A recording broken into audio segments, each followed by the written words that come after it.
¿Cómo estás, Alfredo? Bien, bien, muy bien. ¿Cómo andan ustedes?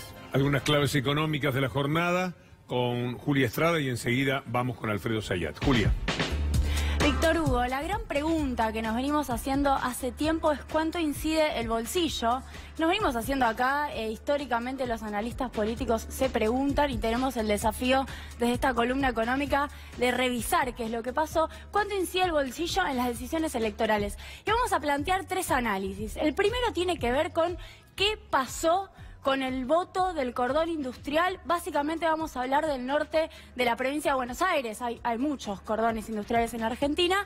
Y vamos a ver que precisamente el principal resultado es que no hay homogeneidad, no hay linealidad, sino todo lo contrario. Quiero repasar algunos casos en donde hemos hablado de despidos y de masividad de despidos y sin embargo se ha manifestado un voto a favor de la fuerza política que en muchos casos ha sido señalada como la causante por impulsar un determinado modelo económico de esos despidos.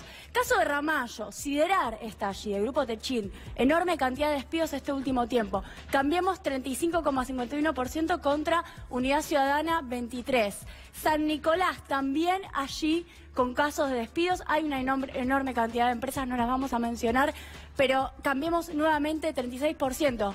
¿Qué pasa con Campana, Varadero y Zárate? Recordemos que allí se declaró una emergencia laboral. Digo, esa emergencia laboral que se declaró significó una resistencia a Cambiemos. Bueno, no en Campana y en Varadero, en donde efectivamente ganó con 37 y 34, sí en Zárate y sí también en Pilar, ¿no? 37 en Zárate, 35 en Pilar, en donde ha habido una resistencia hacia el modelo actual de Cambiemos. Quiero mencionar el caso de Vicente López. Tanto PepsiCo como Van Gogh, dos empresas que han tenido enorme conflictividad, que incluso están a una cuadra de distancia y que han generado un cacerolazo en favor de los trabajadores despedidos. Sin embargo, no han significado un rechazo a Cambiemos, sino que todo lo contrario, 55% obtuvo en ese lugar. Recordemos igual que estamos hablando ya del conurbano norte y una zona muy pudiente de holgura económica también. Entonces, lo primero a decir respecto al cordón industrial es que la crisis económica que fundamentalmente afecta a la industria, en este caso no se vio de manera homogénea como un rechazo hacia el modelo económico actual.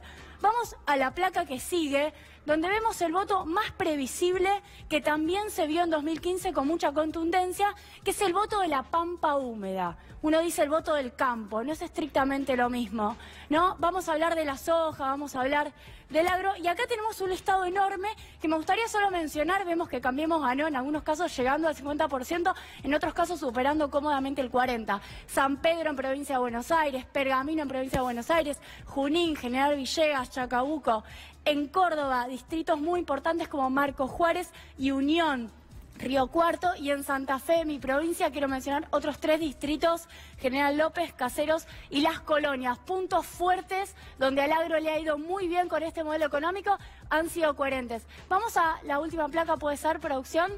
Bueno, esto es muy interesante, Víctor Hugo. Vamos a ver cómo las necesidades básicas insatisfechas, la pobreza estructural medida por necesidades básicas insatisfechas, se ha traducido en voto 10 años después o 7 años después a la candidata de Unidad Ciudadana. Y voy a mencionar los distritos más pobres. Bueno, no es esta la placa específicamente, pero es una de ellas. San Fernando y Tigre no son los casos, pero sí Lomas de Zamora, Esteban Echeverría, Almirante Brown, Quilmes y Berazategui. Teníamos en la otra placa los casos de Avellaneda, de La Matanza. Después lo podemos ir revisando, Víctor Hugo, que han mostrado cómo los distritos más pobres del conurbano han votado invariablemente en contra de Cambiemos. Algunas de las variables que uno ya puede decir respecto al análisis entre la región económica y el voto. De todos esos datos rescato uno que es asombroso. Massa perdió hasta en Tigre con el gobierno de Cambiemos.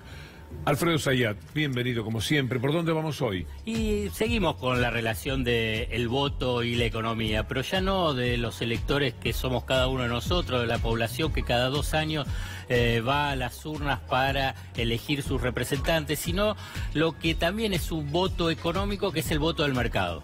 El voto del mercado como sabemos, es diario y de los días hábiles. Hoy hubo una suba muy fuerte de las acciones, bajó el tipo de cambio, pero esto son cuestiones coyunturales, ¿no? Frente a un resultado electoral que los financistas, los grandes inversores, los operadores apoyaron y se pusieron contentos.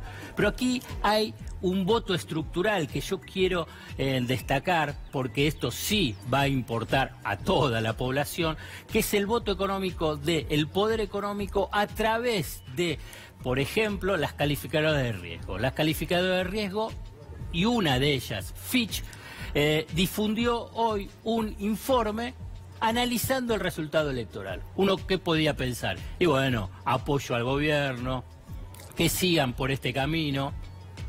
Es más, estas calificadoras de riesgo, en última instancia, expresando el deseo del poder económico, ya al gobierno le está diciendo: tienen que avanzar en las reformas. Y ese es el voto económico que yo quiero destacar. ¿Y qué es las reformas?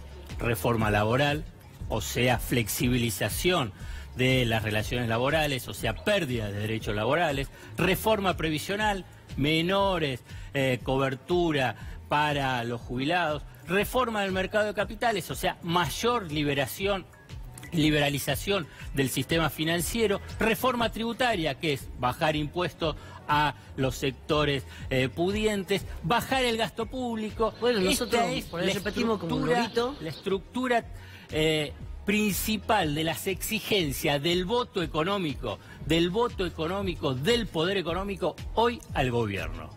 Gracias, Alfredo. Es muy sintomático eso, por cierto. Saben ustedes que el Comité por la Libertad de Milagro Sala está rechazando abiertamente en un comunicado que Milagro siga presa. Tenía que ser liberada como límite este 12 de agosto. No lo ha hecho el gobierno de Gerardo Morales. Este es un ataque más. Impune también si miramos el resultado de las elecciones. Esto es lo que queríamos decirles ya en el final de nuestro trabajo. Tenemos que hacer una pausa y enseguida vamos a estar con Gustavo Silvestre, pero que conste, un día más de infamia contra Milagro Sala, que sigue preso por capricho, para darse el gusto de no cumplir ni siquiera con una orden internacional de tanto peso. Ya venimos.